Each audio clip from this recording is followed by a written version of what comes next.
What's up, guys? Welcome to the show. So get the popcorn pop and get the sodas poured. Hurt Mike left your wife and get right back out here because it's time for the Lucha Libre New Rant show, which we haven't done in a really long time. But I figured I'd bring it back, do it every once in a while. So let's just dive right in. Not a whole hell of a lot to talk about, but let's just talk a little bit about it. So this Avalano 3 Jr. is calling his win over Ario the biggest win of his career thus far. I don't think it's the biggest win of his career thus far, even though it was a mask matchup and he did win the mask of Ario. I think he's just Vlado 3 Jr.'s had so many great matches, so many big matches, so many huge wins of his career at this point. It's hard to really say what was the biggest one of his career. I don't think this was the biggest win of his career thus far. I mean, he's still young. He's still going to have a lot of huge matches. He's still going to have a lot of big wins. I don't think that this was the biggest win of his career, even though the matchup itself was really good. I really liked it. It's definitely one of the best matches of the year thus far, for sure, hands down, but not the biggest matchup of his career and not the biggest win of his career. I don't think so.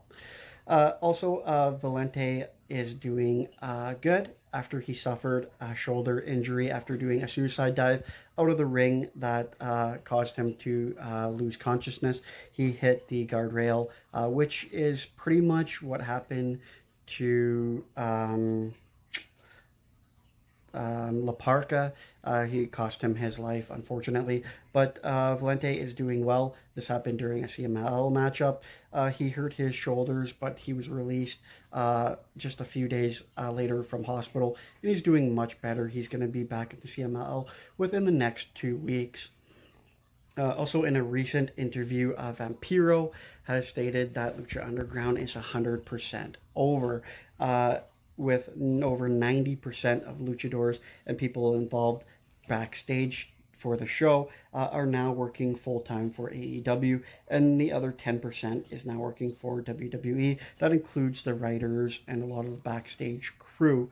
Now he goes on to state that there is no production crew that is actually left that work for the show, or are waiting around to go back to work for the show. There's no more crew left. They're working for WWE or AEW as well now, or on other projects. He also stated that there's going to be no real announcement from the company, and there never will be a real announcement of the death of Lucha Underground from the company that used to put it on.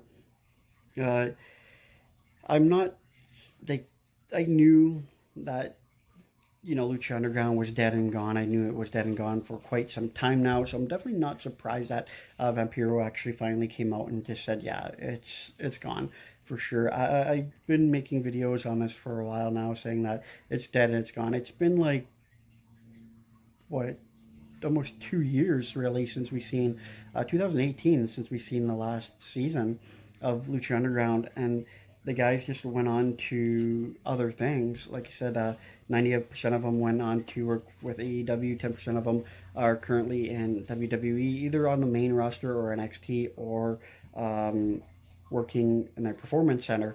So that's really not shocking at all. I think if anybody's kind of waiting around for Lucha Underground at this point, is just kind of waiting for a pipe dream that'll never ever happen. Like, it's definitely clear that they're gone forever.